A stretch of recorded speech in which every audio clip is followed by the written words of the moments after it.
1878 roku niedaleko wsi Kościuki ówczesnej guberni witebskiej Imperium Rosyjskiego, obecnie to Białoruś, w biednej rodzinie chłopów urodził się chłopiec, który będzie znany później jak najwyższy mężczyzna w historii ludzkości. Jego wzrost wynosił 285 cm. Nazywany będzie witebskim Gulliverem, olbrzymem, gigantem, a jego życie będzie pełne wyzwań, zastraszania i sławy. Mam na imię Maria i na tym kanale opowiadam o Białorusinach i o doświadczeniach mojej rodziny z życia w Polsce.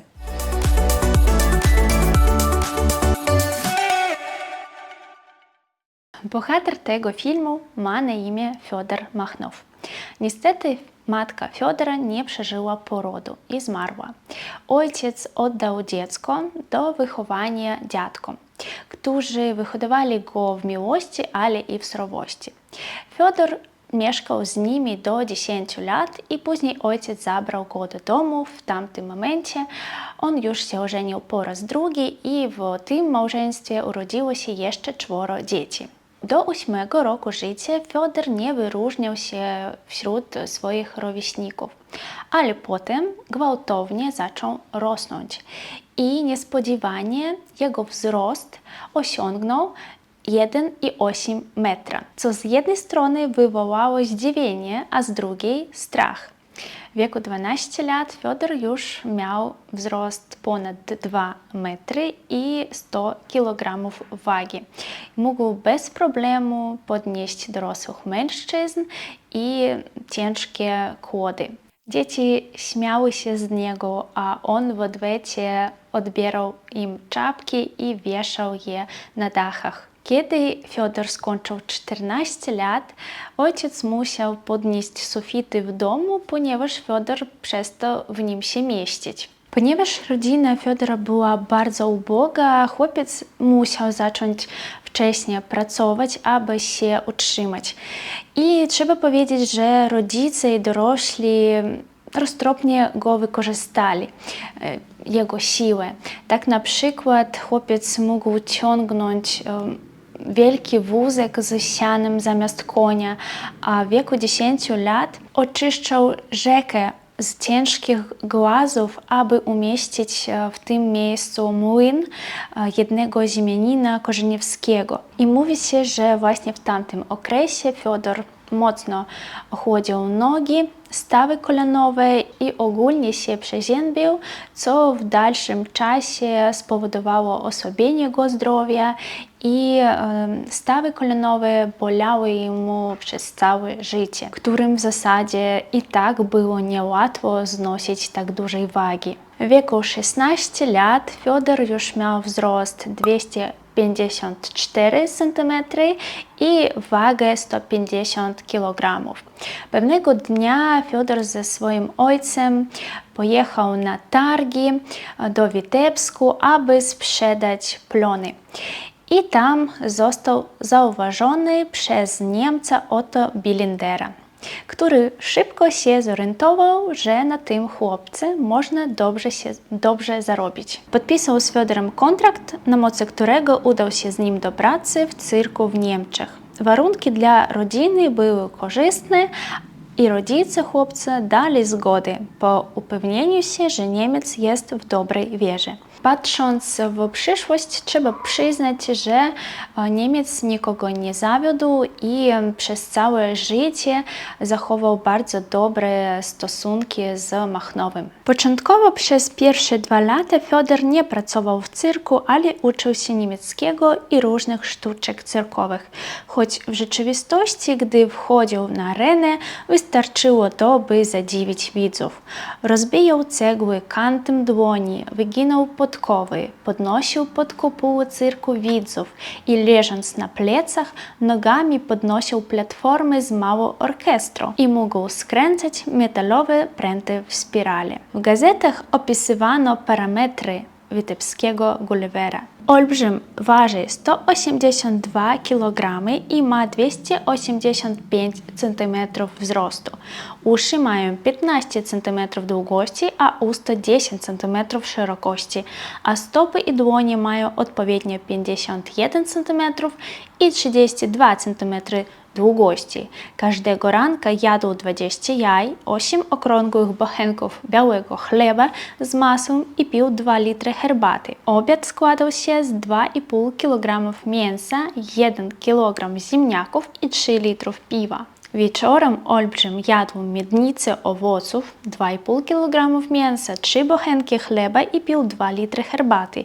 Przed pójściem spać podawano mu 15 jajek, bochenek chleba, litr mleka lub herbaty. 9 lat później Fiodor znudził się pracą w cyrku i zdecydował wrócić do ojczyzny. Następnie Fiodor, korzystając z pieniędzy, które zarobił podczas pracy w cyrku, kupił ziemię tego samego ziemianina Korzeniewskiego, dla którego pracował w dzieciństwie. Potem zbudował sobie dom zgodnie ze swoim wzrostem i dalej ożenił się z miejscową nauczycielką Jefrosinią Lebedziową, którą według niektórych danych miała ponadprzeciętny wzrost. Urodziło Fiodorowi 5 dzieci, ale ich wzrost nie przekraczał 2 metrów. O dzieciach nieco później wśród nich była jedna ciekawa osoba. Z inicjatywy żony Machnow podpisał kontrakt z francuskim cyrkiem, a rodzina wyruszyła w tournée po Europie i odwiedziła Anglię, Francję, Belgię i Holandię. Widzowie byli zachwyceni występami, pieniądze płynęli rzeką, a sława o gigancie rozpowszechniła się po całej Europie. W pewnym momencie Machnow został zaproszony na podróż do Stanów Zjednoczonych. W ciągu całego życia Fiodor spotkał wiele wybitnych osobistości. Na przykład Theodore Roosevelt umówił się na spotkanie. Królowa Anglii zaprosiła na bal. Kanclerz Niemiec zaprosił na herbatę. Papież Pij V na oficjalne przyjęcie, podczas którego Fiodorowi wręczył Złoty Krzyż.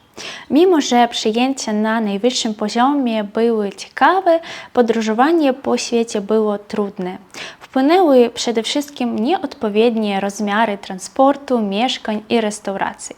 Nie odbyło się bez zabawnych rzeczy. Na przyjęciach w pałacach Fiodor zapalał papierosy ze świec z górnych warstw żerandoli, a tym samym je gasił. W Paryżu doszło do starcia z kilkoma mieszkańcami miasta. Przybyli policjanci, chcieli zostawić Olbrzyma za kratami, ale nie znajdując odpowiedniej kamery, ograniczyli się tylko do rozmowy. Podczas obiadu kanclerz Niemiec kazał ustawić przed Machnowem cały zestaw do herbaty. Jednak Fiodor nie docenił tego żartu i poprosił o zastąpienie go zwykłym kubkiem. Mówi się, że widzowie wszędzie z niecierpliwością czekali na jego przybycie, a lekarze i antropolodzy szli za nim, dosłownie błagając na kolanach o pozostawienie ciała po śmierci na dobro nauki. Jednak Fiodor podejrzewał w tym jakiś podstęp i odmawiał. I być może to uratowało mu życie i dzięki tej decyzji bezpiecznie wrócił do domu. W czasie kolejnej ciąży żona Machnowa miała bardzo duży brzuch. Fiodor bał się i odesłał żonę do domu z Ameryki. Później okazało się, że ona po prostu urodziła bliźniaków. Fiodor ucieszył się i zerwał kontrakt, też wrócił do domu. Niestety 6 miesięcy po urodzeniu dzieci Fiodor zmarł. Miał 34 lat. Przypuszczano, że powodem śmierci stała choroba płuc. Jednak także jest jeszcze jedna wersja, że został zatruty przez zazdrosnych, których miał dość wiele. Ale nie znaleziono żadnych dowodów na to zatrucie. Życie Machnowa nie było bezchmurne. W niektórych momentach spotykał się z uprzedzeniami, a nawet wrogością. Ludzie bali się go ze względu na jego niezwykły wygląd. Zdarzały się przypadki, gdy był prześladowany przez tłumy ciekawskich, a nawet agresywnych ludzi. Jednak Fiodor zawsze starał się zachować spokój i godność. W pamięci rodziny i bliskich pozostał człowiekiem o dobrym, przyzwoitym i wytrwałym duchu. Został pochowany na cmentarzu za wioską Gorbaczej. Na obelisku wciąż można przeczytać: Fiodor Andrzejewicz Machnow urodził się 6 czerwca 1878 roku. Zmarł 28 sierpnia 1912 roku. Najwyższy człowiek na świecie. Wzrost wyniósł 3 arsziny 9 wierzchów, co tak naprawdę wynosi 254 cm. Jednak ta liczba była wzięta z kontraktu Fiodora, kiedy miał 16 lat. Nie uwzględniono, że nadal rósł i dodał jeszcze 31 cm wzrostu. Po śmierci Fiodora rodzina przeżywała trudne problemy. Gdzieś 6 lat później Jefrosinia wyszła za mąż po raz drugi, nawiasem mówiąc też za Machnowa, mężczyznę o takim samym nazwisku. Bardzo zabawne. I w tym małżeństwie urodziło się jeszcze 3 dzieci.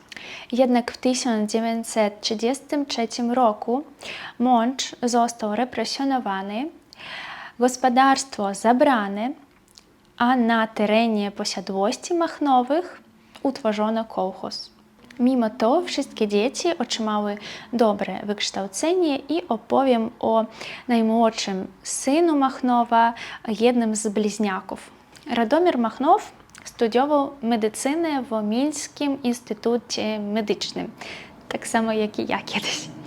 I pewnego dnia na jednym z wykładów dyskutowano o gigantyzmie i wymieniono nazwisko Machnow. Chłopak powiedział, że gigant jest jego ojcem, następnie wezwano go do dziekana i zaoferowano mu, jego rodzinie 5000 rubli za ekshumację ciała do celów naukowych. No i matka dała zgodę na to. W 1934 roku podczas ekshumacji rodzina zdjęła złoty pierścień z palca olbrzyma. Przez niego swobodnie przechodził srebrny rubel. Prawie cały szkielet został wywieziony do Mińska na badanie, a pod pomnikiem według różnych źródeł znajdują się tylko ubranie i być może 2 kości. W Mińsku w Instytucie Medycznym zachowało się zdjęcie i opis profesora Gołubia, a także naukowcy twierdzą, że ogromny wzrost był wynikiem choroby przesadki mózgowej, która nieprawidłowo wytwarzała hormony. Przed wojną szkielet najwyższego człowieka na świecie był przechowywany w Muzeum Anatomicznym w Mińsku. Jednak po rozpoczęciu wojny, kiedy faszyści zajęli Mińsk, szkielet gdzieś zniknął. I nie było więcej możliwości potwierdzić albo zaprzeczyć rekordowego wzrostu tego człowieka. No i nadal nie wiadomo, gdzie jest szkielet. Wrócę do syna Machnowa Radomira. Po ukończeniu Mińskiego Instytutu Medycznego pracował jako chirurg, a podczas okupacji niemieckiej zajął stanowisko lekarza sanitarnego. I trzeba powiedzieć, że Radomir z powodzeniem wykorzystywał swoje stanowisko, aby pomóc podziemiu witebskiego. W jaki sposób? Pod pozorem izolacji pomagał uwolnić i wywozić dowolnych więźniów z obozów koncentracyjnych do szpitali tyfusowych, a po wyzdrowieniu chorzy dostawali dokumenty i mogli się swobodnie przemieszczać po kraju. Niestety kosztowało to go życie. W 1943 roku hitlerowcy ujawnili ten schemat i rozstrzelali Machnowa i jego koledzy z ruchu partyzanckiego. Podsumowując, Fiodor Machnow nie był tylko najwyższym mężczyzną swoich czasów. Jego życie to opowieść o odwadze, wytrwałości i sile ducha. Osobiście bardzo trudno mi wyobrazić, jak to być na miejscu tej osoby, która choć i nie żyła w najciemniejszym czasie, ale także i nie w samym rozwiniętym czasie na świecie. I teraz często ludzie są bardzo okrutni wobec tych, którzy się wyróżniają od innych wyglądem, a jak to było wtedy, mogę tylko się domyślić. Jednak trudności nie złamały Fiodora i nie znieczuliły go serca. Mieszkańcy Witebska postawili pomnik na pamiątkę rodaka Fiodora Machnowa, a w Muzeum Historii Lokalnej znajduje się wystawa, na której przedstawiono materiały na temat życia tego olbrzyma. Podzielcie się swoimi wrażeniami z obejrzenia tego filmu, napiszcie w komentarzach, czy widzieliście o Machnowie. Bardzo dziękuję za poświęcony czas, za obejrzenie i do zobaczenia w nowych odcinkach już wkrótce. Cześć!